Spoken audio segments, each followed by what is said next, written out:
Hi, everyone. Thanks so much for hopping back on Crypto Mom 2 Talk Show. And I want to say happy holidays right now. I don't know when you're going to be listening to this, but it's the end of 2022. If you happen to listen in 2023, the guest that I have on today, there's a lot of great changes happening within her nonprofit. And I want to have you definitely make sure that you check out the ongoing evolution on the website, which we're going to talk about more. But for those of you that are new to Crypto Mom 2, I want to welcome you. Definitely like and subscribe. There will be information in the blog below on how you can subscribe both for the complimentary talk show side as well as the paid subscription, which has behind the scenes notes and commentaries. A little bit background about me. I am an attorney, but I'm also a special educator, and that's why this nonprofit and our conversation today really is close to my heart. But I also have been involved in blockchain consulting for the past 4 years. And so that's another reason why this is a very dear topic that we're going to be talking about, even though this nonprofit does not yet accept cryptocurrency. They are very innovative, and they are navigating areas that I know that there are many who are listening within the blockchain world and the gaming world are going to be very interested to learn about and also to help support. So without any further ado, as different people say, I want to thank Diane to be on. I'm going to bounce this over to you so you can actually introduce yourself and introduce the name of the nonprofit. And then what we're going to do for everyone who's listening on the audio side, definitely hop on over to the YouTube side so you can see the visuals that we're going to be sharing, because they're very impactful and they'll help you understand a little bit more about the conversation that we're going to have. So Diane, why don't you welcome, and why don't you go ahead and share a little bit about the nonprofit? Well, thank you, Jackie, for having me. I'm Diane Nahabidi, and I'm the executive director of Helping Hands Monkey Helpers. We're a not-for-profit in Boston, Massachusetts. You'll get my accent within 2 seconds when I start dropping my R's. But I'm thrilled to be here and to talk to you about Helping Hands Monkey Helpers and tell you what we're about.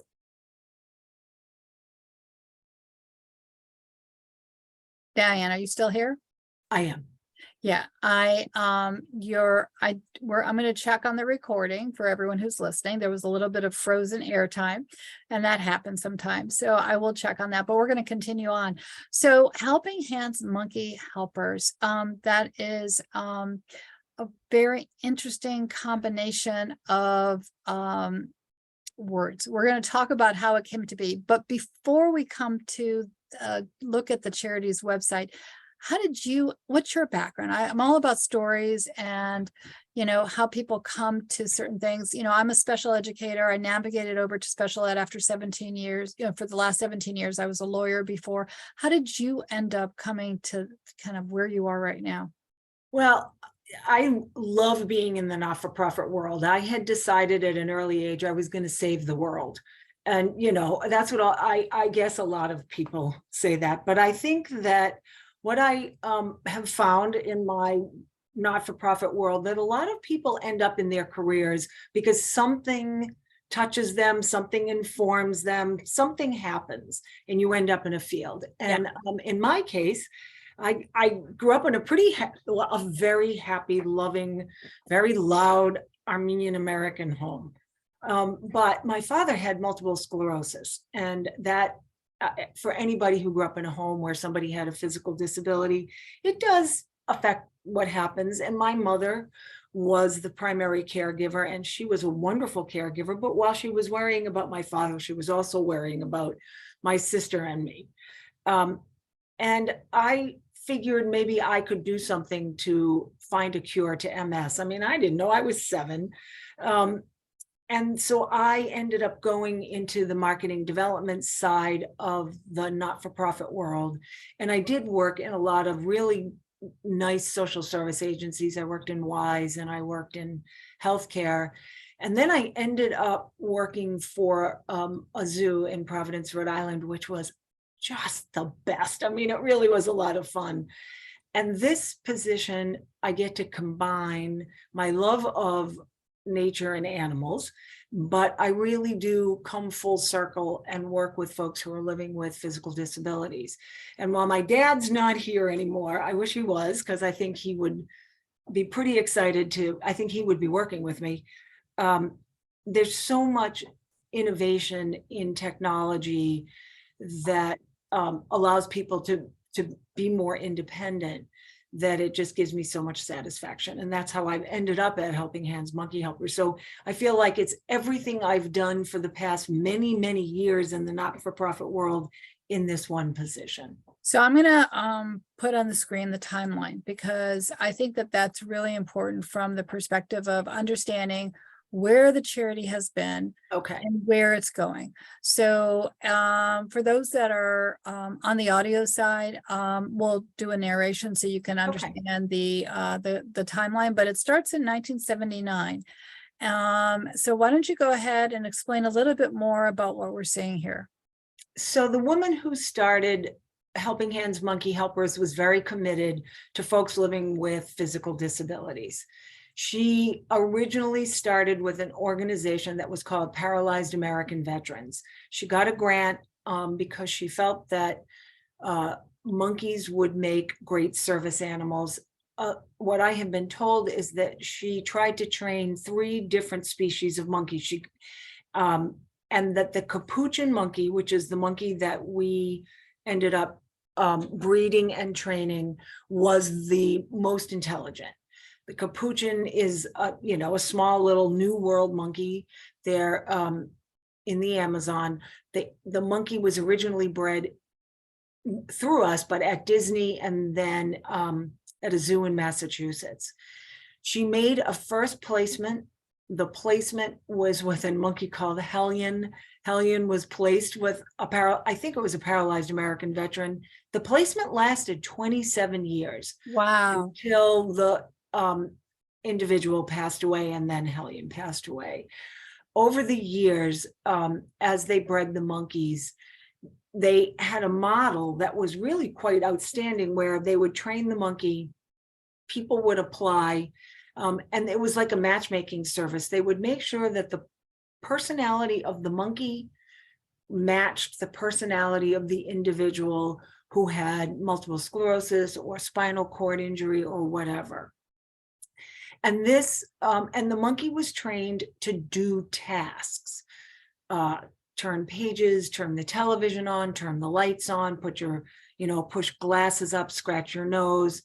But what they discovered fairly quickly is that it was more than tasks. The monkey and the human became very bonded. And there's a lot of discussion now around human-animal bond. People are very bonded with their dog, the cat, whatever animal you may have. But there was a lot of bond between the monkey and the human. And then, when somebody is really, really debilitated by an illness or an injury, there's a lot that goes on, and the monkey also helped often with some mental health issues. It was a purpose. There was, and people felt really close to these monkeys, and the monkey became part of the family. However, over the years, so if you start scrolling up, over the years, for a number of reasons, the Americans with Disabilities Act decided only dogs and miniature horses would be designated as service animals. State by state legislatures passed laws that said primates are not allowed in homes at all. And most exotic, what are considered exotic animals, are not allowed in homes. And technology being what it is, the monkey can't do a lot of things like, you can't say to a monkey, Alexa, turn my lights on, shut the shades, who's at the door. So the monkey really is, as adorable as it is and as smart as it is not as helpful as the technology that we are now proposing. So right at COVID, we made the difficult decision. We stopped training and placing monkeys. We are committed to taking care of the 97 that we have. And how much, I know you and I were talking offline, how much does each monkey cost in order to support their needs? So the monkeys that live with us in the building where we have our offices, there's 56 of them. Each monkey costs $540 per month. So if you times that by 56 per month, that's $30,240. So it's about $362,000 to take care of the monkeys living in this building each year. And then the monkeys that are out in service, there's about 9. It's probably between 10 and 15,000. And what that money is doing is it's supporting their healthcare. It's their wellness and their healthcare and their nutrition. So they, monkeys are like humans. They want to eat junk food. We all want to eat chips and cookies, but there's specific diets. And so we provide monkey chow and other healthy foods for them. And our monkeys are pretty elderly. A monkey in the wild will last till maybe 25 years old. With us, they last till between 35 and 40. Wow. So we're extending their lives. But now we are ready. And since 2020, probably September, we have found a new vision, and we have developed an innovative technology initiative. And while we love our monkeys, what we are looking at is developing pilot projects in robotics and virtual reality. And those projects are looking at what technologies specifically are there to assist people living with mobility disabilities. How, and we're not just doing it in a vacuum. So, we're working with folks who are living with spinal cord injuries, living with multiple sclerosis, living with, may have had a stroke, to work with a scientist or a research facility to say, that robot is great, but it doesn't work right for me. This is what I recommend. Or I really could use help while I'm sitting in my wheelchair. I need something that opens the door or turns the light on. So that's where we're moving. So Helping Hands Monkey Helpers is taking care of monkeys, but we're moving way into the future with a number of technologies. Now, I know that you said that you're going to be rebranding it in the next year. So definitely everyone who's listening, they still need continued support for the monkeys, because they're going to support the monkeys all the way to the end of their time. But tell me over here, augmented reality, artificial reality, explain a little bit more how this area, I can understand robotics, but how is this tied into where you see your vision going? I love it. I just don't understand how it is. So virtual reality, first of all, can be for fun. You can play cool games. I mean, it's as simple as that, but it's also for socialization. So if you are stuck at home, I mean, COVID really brought out for a lot of people how isolated we can be. Yes. Disability, no disability, you can be pretty isolated. Virtual reality allows people to socialize, and so and collaborate, and it allows people to travel. You can sit in your living room and go just about anywhere in the world. It is used often to help with mental illness, depression, other types of things. You can learn things. I mean, it just is opening a vast array of things that people can do. And I think socialization is one of the key areas. The problem with virtual reality is, first of all, to put the headset on, you physically have to be able to pick the headset up. So that means your hands have to have mobility in them. If you have no mobility in your hands, somebody has to put the headset on for you. You have to have hand controls. Again, you have to have, your arms have to work, they have to move, your hands have to be able to move, and oftentimes your body has to move. So if you are someone with a mobility disability and you can't use your hands, or you can't physically put the headset on, you can't access the virtual reality. The other issue with virtual reality, oftentimes when you put the headset on, you get motion sickness. Yes. That's an issue. And, so there are places that are using virtual reality with older adults. Well, if they're all going to get motion sickness, and you're trying to give them an opportunity to travel to a place that they traveled to when they were younger, or I don't know, do something, but you're getting motion sickness. Well, then there's an issue there. So we're hoping to be able to work with technology folks to look at all of those, but to have people who are experiencing the issue of the VR not being accessible, to inform the technology folks on how to make it accessible. What do you do? Do you use your eyes? If you have mobility from the neck up, is it something you can use on your wheelchair with your head? What do you do? And so I think VR opens up just a whole host of possibilities for people. You just have to make it more accessible. And I think we're getting there. It's just how do we do it? So on the page that we're on, it talks about the 3 major projects that you're working with. And for those that were on, are on the video side, you saw that I was over where one of the other pages talked about collaborators, and they definitely are looking for innovators and collaborators to work with them. But I see there's an assistive technology program, there's a robotics pilot project, there's a virtual reality project. I also see that you've collaborated with Northeastern University, and you had an initial grant from Liberty Mutual Foundation.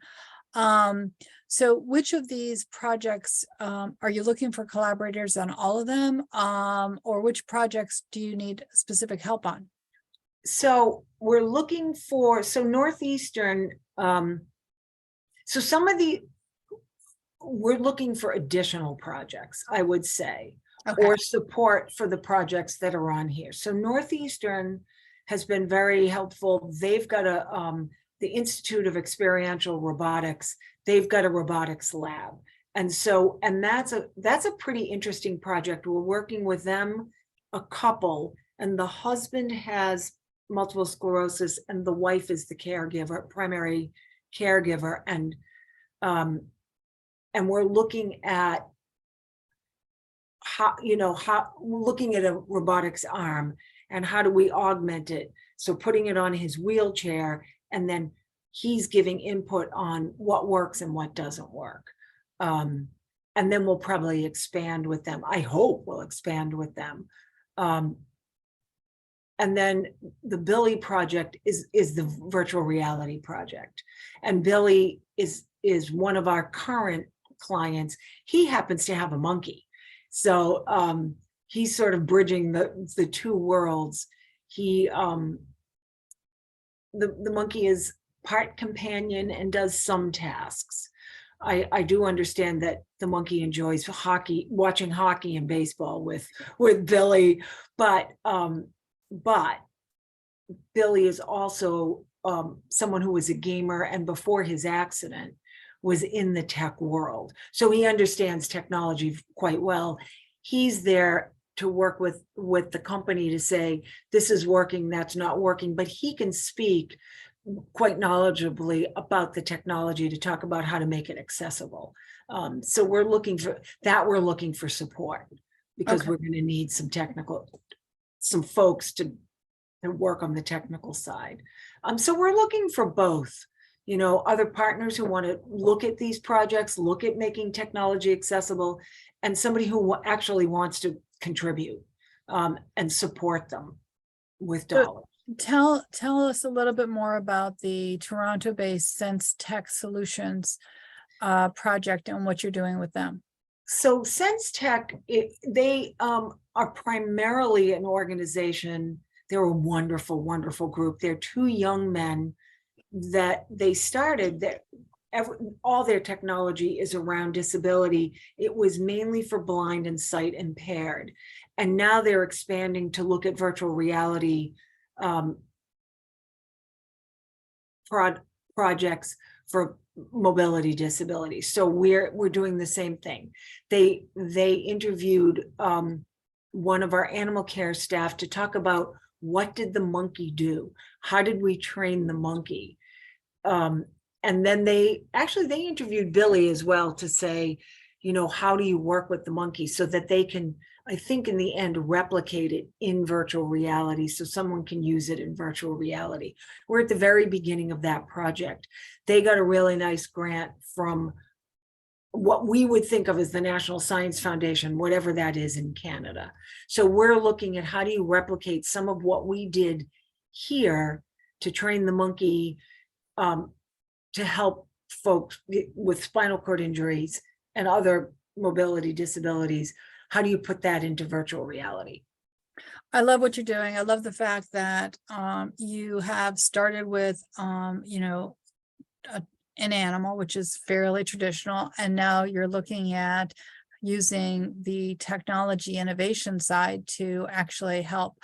For those that are on the video side, I've gone over to the unique giving options because, again, every nonprofit is it's important to continue the mission, and that happens through donations. Well, it happens through donations as well as volunteer sites too, because again, you can donate money, but you can also donate your time, and that's equally valuable if you have a certain skill set. But if you go ahead and, you know, hop over to the website, which will be embedded below, right now it's monkeyhelpers.org, but you can, it will, you know, transition over to a new name soon. You'll be able to help. Now, I'm going to stop sharing for a second.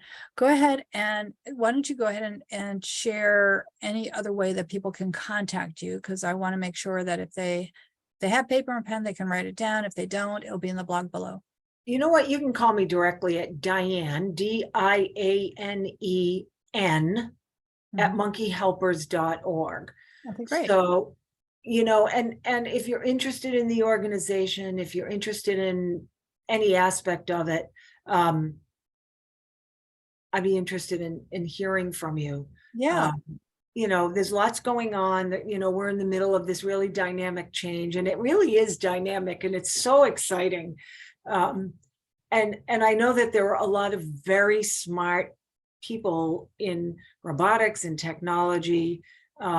You know, maybe people want to get involved. So I'd love to hear from folks. I think that, you know, both your initial mission in terms of, you know, supporting veterans as well as others who, you know, have different ability needs.